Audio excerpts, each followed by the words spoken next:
Hello everyone, in this video I'm going to show you how to create the black place effect on CapCut PC in another way using black screen template.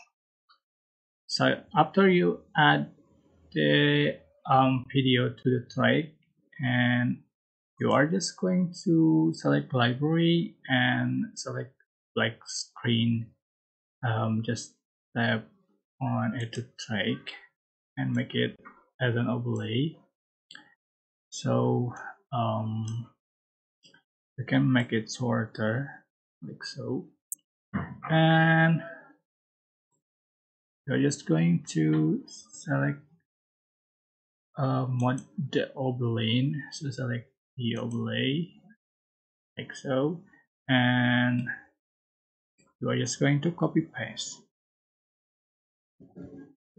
and make the distance between the like screen.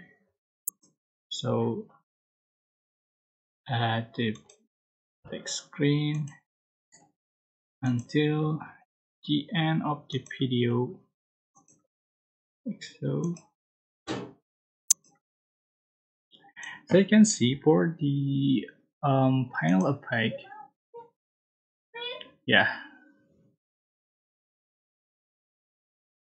okay, this is the final effect you'll have on your video. I hope this tutorial was helpful for you. Don't forget to like, comment, share, and also subscribe. If you have any questions, please leave in the comment section below. Thank you so much for watching.